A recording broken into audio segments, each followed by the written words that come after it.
Marxist ചരിത്രകാരനായ ഇർഫാൻ ഹബീബും നമ്മുടെ governor Arif Muhammad ഖാനും പണ്ടേ ശത്രുക്കളാണെന്ന് ഇപ്പോൾ നമുക്കറിയാം. അവർ തമ്മിൽ കണ്ണൂർ നടന്ന ഒരു തർക്കവും നമ്മൾ നേരിട്ട് കണ്ടതാണ്. എന്നാൽ അയോധ്യ പ്രസ്ഥാനവുമായി ബന്ധപ്പെട്ട ആർക്കിയോളജിസ്റ്റായ കെ മുഹമ്മദിനെ പണ്ട് തന്നെ ഇർഫാൻ ഹബീബ് അലിഗഡ് സർവകലാശാലയിൽ താഴ്ത്തിക്കെട്ടിയ സംഭവം അധികം അറിയപ്പെടുന്നതല്ല. അതായത് കെ മുഹമ്മദ് എം എക്ക് അദ്ദേഹത്തിന് 2ാം റാങ്ക് ഉണ്ടായിരുന്നു. എം എക്ക് 1ാം റാങ്ക് കിട്ടിയ ഡേവിഡ് എന്നയാൾ ജവഹർലാൽ നെഹ്റു യൂണിവേഴ്സിറ്റിയിൽ പ്രവേശനം നേടി. 2ാം റാങ്ക് ഉണ്ടായിരുന്ന മുഹമ്മദ് അലിഗഡ് സർവകലാശാലയിലാണ് ഗവേഷണത്തിനായി അപേക്ഷിച്ചത്. എന്നാൽ അവിടെ 2 സ്കോളർഷിപ്പ് ഉണ്ട്. അതിലൊന്ന് മുഹമ്മദിന് ന്യായമായി അവകാശപ്പെട്ടതുമാണ്. എന്നാൽ ചരിത്ര വിഭാഗം മേധാവിയായ ഇർഫാൻ ഹബീബ് കെ മുഹമ്മദിന് പ്രവേശനം അവിടെ കൊടുത്തില്ല. പകരം അദ്ദേഹത്തിനേക്കാൾ 16 മാർക്ക് കുറവുള്ള ഒരു സഖാവിനാണ് അദ്ദേഹം പ്രവേശനം കൊടുത്തത്. ആ സഖാവിനാകട്ടെ BAക്ക് കെ മുഹമ്മദിനേക്കാൾ 100 മാർക്ക് കുറവുമായിരുന്നു. അപ്പോൾ കേരളത്തിലെ സർവകലാശാലയിൽ പല സർവകലാശാലകളിലും SFI നേതാക്കളെയോ അംഗങ്ങളെയോ ഒക്കെ പലതരം സ്വാധീനങ്ങൾ വഴി പ്രവേശിപ്പിക്കുന്നതൊക്കെ നമ്മൾ ശ്രദ്ധിച്ചിട്ടുണ്ട്. ഇത് പണ്ടേ അലിഗഡ് സർവകലാശാലയിൽ നടക്കുന്നു എന്നാണ് മുഹമ്മദിൻ്റെ ജീവിതകഥയിൽ നിന്ന് നമ്മൾ മനസ്സിലാക്കുന്നത്.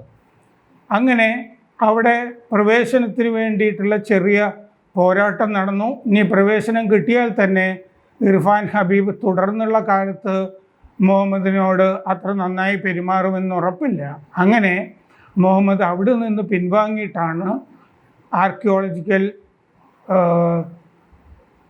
സൊസൈറ്റി ഓഫ് ഇന്ത്യയിൽ, ആർക്കിയോളജിക്കൽ സർവേ ഓഫ് ഇന്ത്യയിൽ ASIയിൽ ചേരുന്നത്. ഇങ്ങനെ ഒരു പഴയ കഥ ഉണ്ട്. ഇത് ഇർഫാൻ ഹബീബ് എത്രമാത്രം ക്യാരക്ടറില്ലാത്ത ഒരു പ്രൊഫസറാണ് എന്നതിനും തെളിവാണ്.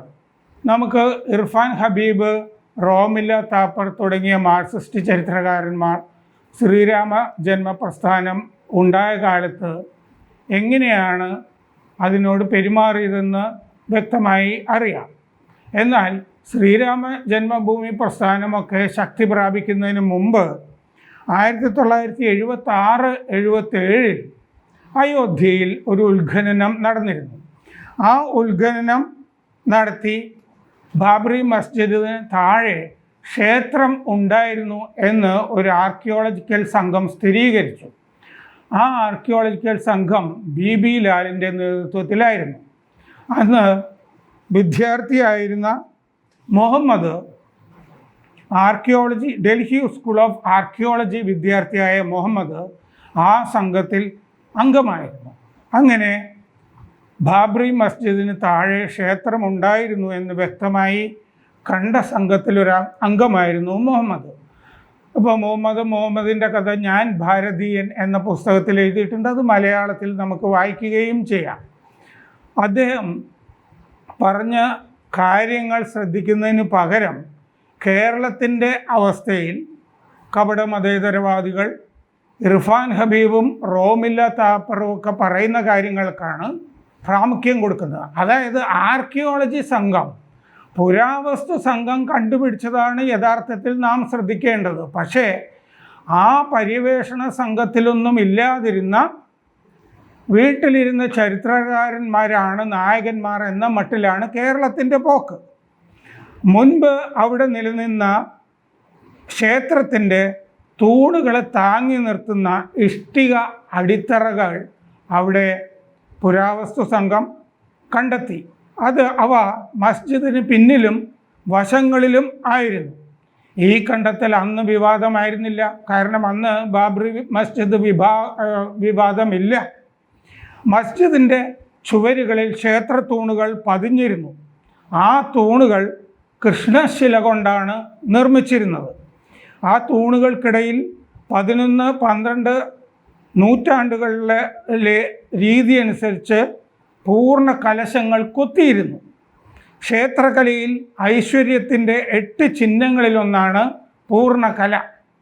ഇങ്ങനെ 14 തൂണുകൾ അന്ന് ആദ്യഘട്ടത്തിൽ ഈ ഖനന സംഘം കണ്ടു. മുഹമ്മദ് അവ അടുത്ത് കണ്ടു. ബാബറിൻ്റെ സേനാധിപൻ മിർ ബാക്കി അഥവാ ബാക്കി താഷ്കണ്ടി, ബാക്കി താഷ്കണ്ടി എന്ന് പറയുന്നത് അയാൾ താഷ്കെൻഡിൽ നിന്ന് വന്ന ആളാണ് എന്നതുകൊണ്ടാണ് താഷ്കെൻഡ്, സോവിയറ്റ് യൂണിയനിലെ താഷ്കെൻഡ് എന്ന സ്ഥലം മുസ്ലിം ഭൂരിപക്ഷ പ്രദേശമാണ്. 2 തരത്തിൽ നമുക്ക് താഷ്കെൻഡിനെ അറിയാം. ഒന്ന്, MN Roy Indian communist party സ്ഥാപിച്ച സ്ഥലമാണ് താഷ്കെൻഡ്. തുർക്കി 2ാം ലോക യുദ്ധ അവസാനം തുർക്കി സാമ്രാജ്യത്തിനെ ബ്രിട്ടൻ വിഭജിക്കുകയുണ്ടായി. അന്ന് തുർക്കി ഖലീഫയ്ക്ക്, തുർക്കി സുൽത്താന് ഖലീഫയുടെ സ്ഥാനമുണ്ടായിരുന്നു. തുർക്കി സുൽത്താനെ സ്ഥാനഭ്രഷ്ടനാക്കി ബ്രിട്ടൻ. അപ്പോൾ തുർക്കി സുൽത്താനെ ആ സ്ഥാനത്ത് വീണ്ടും പ്രതിഷ്ഠിക്കാൻ വേണ്ടി ഇന്ത്യയിൽ നിന്ന് പോയ, ജിഹാദിന് പോയ ഒരു മുഹാജിർ സംഘത്തിൽ ചിലരെ പിടിച്ചിട്ടാണ് അന്ന് MN Roy Indian communist party ഉണ്ടായത്. അന്നും ഇന്ത്യൻ കമ്മ്യൂണിസ്റ്റ് പാർട്ടി ജിഹാദിൻ്റെ കൂടെ നിന്നു, ഇന്നും കൂടെ നിൽക്കുന്നു എന്നാണ് നാം ഇതിൽ നിന്ന് കാണേണ്ടത്. 2, താഷ്കെൻഡിലാണ് നമ്മുടെ പ്രധാനമന്ത്രിയായിരുന്ന ലാൽ ബഹദൂർ ശാസ്ത്രിയുടെ ദുരൂഹ മരണമുണ്ടായത്. ആ താഷ്കെൻഡിൽ നിന്ന് വന്ന ആളായിരുന്നു ബാബറിൻ്റെ അയോധ്യയിലെ ശ്രീരാമക്ഷേത്രം തകർത്ത ഈ ബാക്കി താഷ്കണ്ടി. ക്ഷേത്രങ്ങൾ തകർത്തു എന്നതിന് തെളിവായി പുരാവസ്തു സംഘം കണ്ട കാര്യങ്ങളുണ്ട്. അതുപോലെ ഡൽഹിയിലുള്ള കുത്തബ് മിനാർ ഇസ്ലാമിക അധിനിവേശത്തിൻ്റെ വിജയഗോപുരമാണ്. ആ വിജയഗോപുരം പണിതത് 27 ക്ഷേത്രങ്ങൾ തകർത്താണ്. മുമ്പ് ആദ്യം ഞാൻ കുത്തബ് മിനാറിൽ പോകുമ്പോൾ ഓരോ ഭാഗവും ഏതൊക്കെ ക്ഷേത്രങ്ങൾ തകർത്താണ് പണിതത് എന്ന ബോർഡുണ്ടായിരുന്നു. ഇപ്പോൾ ആ ബോർഡ് കാണാനില്ല. 1990-ൽ ഈ ബാബറി മസ്ജിദ് വിവാദം പൊങ്ങി വന്നു.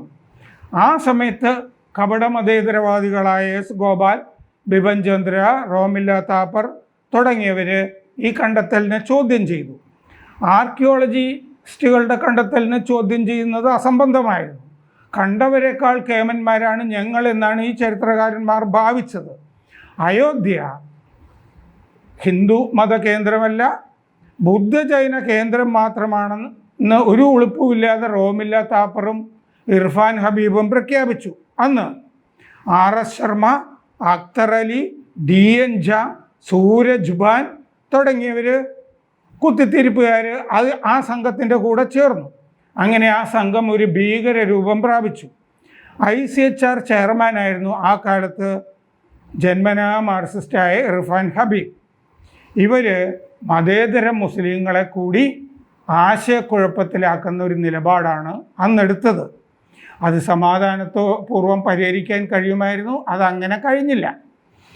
1990-ൽ ചെന്നൈയിൽ ഡെപ്യൂട്ടി സൂപ്രണ്ടിങ് ആർക്കിയോളജിസ്റ്റായിരുന്നു KK മുഹമ്മദ്. അക്കാലത്ത് ഐരാവതം മഹാദേവൻ എന്ന പണ്ഡിതൻ ഈ പുരാവസ്തു വകുപ്പിൻ്റെ കണ്ടെത്തലിനെ പറ്റി, അതായത് ബാബറി മസ്ജിദിൻ്റെ താഴെ ക്ഷേത്രം കണ്ടെത്തതിനെ പറ്റിയിട്ട് ഇന്ത്യൻ എക്സ്പ്രസ്സിൽ ഒരു ലേഖനം പ്രസിദ്ധീകരിച്ചു. ആ ലേഖനത്തിന് മറുപടിയായിട്ട് ഇന്ത്യൻ എക്സ്പ്രസ്സിൽ ഒരു പത്രാധിപർക്കുള്ള കത്ത് KK മുഹമ്മദ് എഴുതി. അദ്ദേഹം 1976-ലെ ഖനന സംഘത്തിൽ അംഗമായിരുന്നുവെന്നും ബാബറി മസ്ജിദിൻ്റെ അടിയിൽ ഒരു ക്ഷേത്രം കണ്ടു, ക്ഷേത്രത്തിൻ്റെ അവശിഷ്ടങ്ങൾ കണ്ടുമെന്നും അദ്ദേഹം പത്രാധിപർക്ക് കത്തെഴുതി. അങ്ങനെയാണ് പ്രശ്നം ചൂടുപിടിച്ചത്. അപ്പോൾ മുഹമ്മദ് പ്രശ്നത്തിലായി. മുഹമ്മദ് ഒരു ഉദ്യോഗസ്ഥനാണ്, ഉദ്യോഗസ്ഥൻ ഇത്തരം വിവാദങ്ങളിൽ ഏർപ്പെടുന്നത് ശരിയല്ല എന്ന് പറഞ്ഞിട്ട് മുഹമ്മദിനെ സസ്പെൻഡ് ചെയ്യാനായിട്ട് ആർക്കിയോളജി വകുപ്പ് ഒരുങ്ങി. അപ്പോൾ ഐരാവതം മഹാദേവൻ ഇടപെട്ടിട്ടാണ് അത് സ്ഥലം മാറ്റമാക്കിയത്. മുഹമ്മദിന് ചെന്നൈയിൽ നിന്ന് ഗോവയിലേക്ക് സ്ഥലം മാറ്റമായി. അയോധ്യ പള്ളി പൊളിച്ചപ്പോൾ കിട്ടിയ അമൂല്യ സമ്പത്ത് എന്ന് പറയുന്നത് വിഷ്ണു ഹരിശില എന്ന പേരിൽ അറിയപ്പെടുന്ന ഒരു ഫലകമാണ്. ആ ഫലകത്തിൽ 11-12 നൂറ്റാണ്ടിലെ നാഗരി ലിപിയിൽ ഈ ക്ഷേത്രം ബാലിയെയും രാവണനെയും കൊന്ന വിഷ്ണുവിന് സമർപ്പിക്കുന്നു എന്ന് രേഖപ്പെടുത്തിയിട്ടുണ്ട്. വിഷ്ണുവിൻ്റെ അവതാരമാണ് രാമൻ. ബാലിയെയും രാവണനെയും കൊന്നയാൾ രാമനാണ്. രാമന് സമർപ്പിച്ച ക്ഷേത്രമാണ് അതെന്നാണ് ആ ലിഖിതത്തിൽ കാണുന്നത്. 1992 doctor YD Sharma, doctor KM Srivastava എന്നിവർ അവിടെ പഠനം നടത്തി. അവർ ശിവൻ, പാർവതി തുടങ്ങിയ ദേവതകളുടെ കളിമൺ പ്രതിമകൾ അവിടെ കണ്ടെത്തി. ഇവ കുശാന കാലത്തേതാണെന്ന് കണ്ടുപിടിച്ചു. 2003 അലഹബാദ് കോടതിയുടെ ഉത്തരവ് അനുസരിച്ചിട്ട് അവിടെ വീണ്ടും ഖനനം നടന്നു. അങ്ങനെ ഖനനം നടത്തിയപ്പോൾ ക്ഷേത്രത്തൂണുകളെ താങ്ങി നിർത്തിയ 50-ലധികം ഇഷ്ടിക അടിത്തറകൾ അവിടെ കണ്ടെത്തി. ക്ഷേത്രത്തിന് മുകളിൽ കാണുന്ന അമലക, അഭിഷേക ജലം ഒഴുകുന്ന മകരപ്രാണലി എന്നിവയും അവിടെ നിന്ന് ഖനനത്തിൽ കിട്ടി. ബാബറി മസ്ജിദ് പിന്നെ തകർത്ത് കഴിഞ്ഞ് നിരപ്പാക്കി കഴിഞ്ഞപ്പോൾ ക്ഷേത്രവുമായി ബന്ധപ്പെട്ട 263 പുരാവസ്തുക്കൾ അവിടെ നിന്ന് കിട്ടി. അത് Uttar Pradesh archaeology director doctor Rakesh Tiwari കോടതിയിൽ റിപ്പോർട്ട് നൽകി. മസ്ജിദിന് താഴെ ക്ഷേത്രമുണ്ടെന്ന് archaeology survey of India നിഗമനത്തിലെത്തി. Allahabad ഹൈക്കോടതിയിൽ ലക്നോ ബെഞ്ചും ആ നിഗമനത്തിലെത്തി. ഖനനം നിഷ്പക്ഷമാക്കാൻ 131 അംഗ എക്സ്കവേറ്റർ സംഘത്തെ രൂപീകരിച്ചു. അത് നിഷ്പക്ഷമാക്കാൻ അതിൽ 52 മുസ്ലിങ്ങളെ ഉൾപ്പെടുത്തി.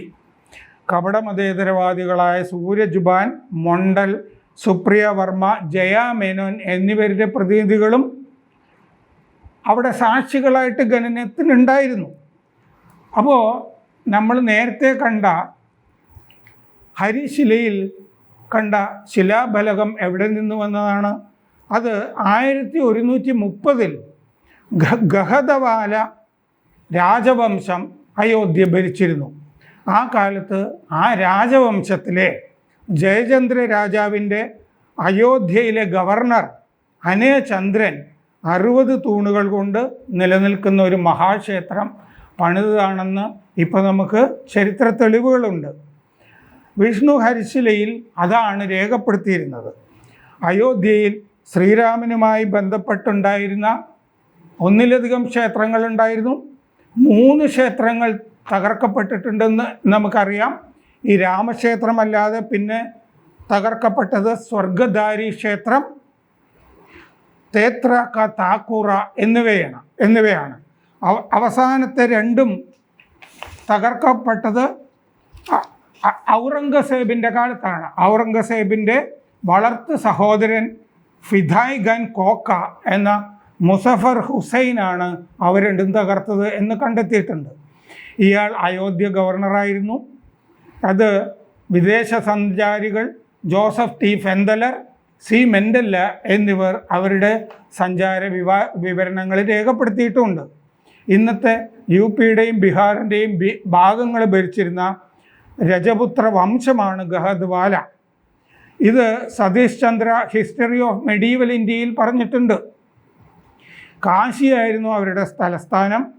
ചന്ദ്രദേവൻ 1090 മുമ്പ് ആദ്യ രാജാവായി. അദ്ദേഹത്തിൻ്റെ കൊച്ചുമകൻ ഗോവിന്ദചന്ദ്രൻ്റെ കാലത്ത് ഭരണം ഉച്ചഘട്ടത്തിലെത്തി. ഗസ്നി ആക്രമണങ്ങളെ അവർ ചെറുത്തു നിന്നു.